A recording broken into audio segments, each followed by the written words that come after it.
Rain or shine, second round. Coach Charles, ang dami kasing, well, nakikita natin sa draft board natin, tatlo yung pick ng Rain or Shine. And given the depth of this draft is you can get anyone. Dalawa lang yung pinagdedebatihan ko dito. And I think, I honestly believe na Rain or Shine would need a pure point guard. Yung mga gwardiya nila ngayon, karamihan, two guards, combo guards, sila ng batak. So, I think I'm willing to take Aljun Melesio at this spot just because ito yung tao, ito yung player who's unselfish enough to know who knows to make his teammates happy while also knowing when to score. So kumbaga to me, Aljun is parang getting a T.Y. Tang or maybe a Chris Chu at an extent na eh. And kumbaga Rain or Shine fans will love having him na kumbaga parang throwback nung mga players nila dati. Interesting, no? The point that you said na medyo pass first. I think that showed a lot in his last year kasi before that he was really just caring about his scoring in the UAP, taking a lot of shots. But I want to know who's the other guy you were choosing? I was honestly thinking about Frankie Johnson, but the thing with Frankie kasi is he also needs to get his scoring.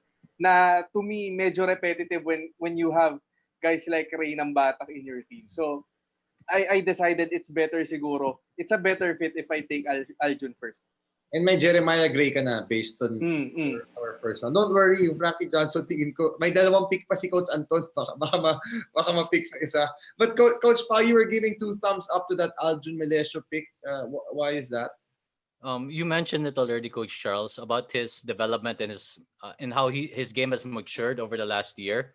So I watched his D-League games from last year, and some of the passes that he was making they're not the passes that he would make early on in his collegiate career. So I think he's really developed as a point guard, and he has that added benefit of being able to create his own shot, which is it's mandatory for any point guard in the PBA. Okay, that's a good point. Okay, Carlo, number 6 of the second round is Magnolia's pick, and who do you have? I think for me, this is a tough balance between adding another big or getting the best available talent.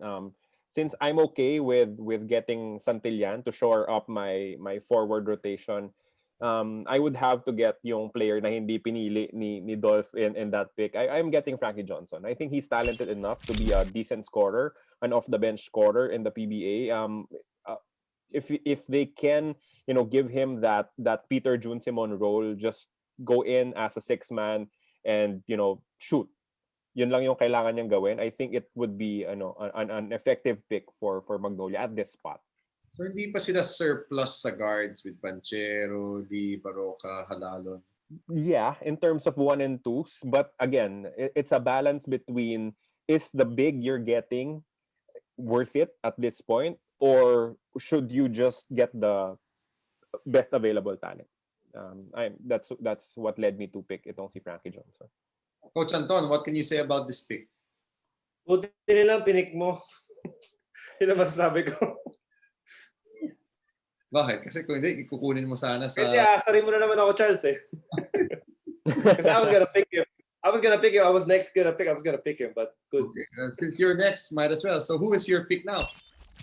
Okay, so since Carlo took off the pressure from me, kasi I'm a Frankie Johnson fan. I don't know with these guys, but since wala na siya, my next pick is for Alaska. They need a big, kasi Sonny Toss isn't getting any younger. I think he's probably gonna play another conference, hopefully after the vaccine. He said. Yeah. So, you need a big. So from the list, I would go with Ken Holmes. Okay. You kind of explained why, no? Because you said it made sense for him to go to Blackwater because of the familiarity with Coach Nash. But dito sa Alaska, it's an interesting pick. Kayo, what do you guys think of this pick? I'm gonna add, because if Anton didn't pick Ken, I would have. Okay. And a big reason is because of Coach Danny Ai. Obviously, I've worked with him before, and I feel he's one of the best big man coaches out there. You can see the development in the big men from Alaska. Look at Abu Tratter, how he's done the last two conferences. Ebonia. And I think, Ken's a different type of player from them. He's a lot slower, but the size, I think Coach Danny will be able to help him develop into a serviceable big man. Okay. Fair. That's fair. Good point. Right. Let's move on to NLEX. Randolph, who do you have? Coach Charles, napansin ko lang, I've been picking a lot of guards and wings. And etong NLEX, based doon sa mga kinuha ni Paolo at ni Carlo in the first round, Mikey Williams and Jamie Malonzo. And to still be at this point na meron pang surplus of bigs, it's really a steal for them. And knowing Coach Yengyao, he wants a big man who he can develop the same way na na-develop yung Raul Soyud sa kanila, the same way na na-develop yung Joel Ponferrada when he was still in Rain or Shine. And I think at second round at this position, it's really safe for him to pick an Andre Paras. Yeah. Andre Paras, alam natin medyo celebrity ang laruan nito, but for those who watched him in the D-League as one of the most hardworking guys, he may be not as talented as yung kapatid niya, but kitang-kita mo yung grit sa kanya, and you don't need him to score. He can shoot in the perimeter, but he is really smart. He can box out, he can get the rebounds. So it's a good project for him, and also ang laking bagay ng commercial value nito pag nakuha ng NLEX, ha? Interesting, huh? Interesting. A bit undersized si Andre, but from what I've seen in the D-League, grabe, he's a hard worker. Ngayon, medyo may show kami, and he says he's been working out by himself, really trying to get his game in lang. I wish he can have time to play a bit more. No? Kaya, what do you think about this pick? I think you should shout out your show. Okay. NBA Hype on with Andre Paras and the Nieto brothers, Isaac, Tyler Tio comes on. Shout out that. Go Andre, I'm rooting for you. But Carlo, what do you think about the pick? Yeah, Andre Paras is another guy who knows what he's going to be in the PBA. Parang I love those types of players na alam ko ito yung role ko eh. And that is all I'm concentrating on. Yun lang yung gagawin ko. His role in this team is to defend the paint and rebound. So I agree with Randolph. If he's available at this point, Coach Yang likes getting bigs. So get him.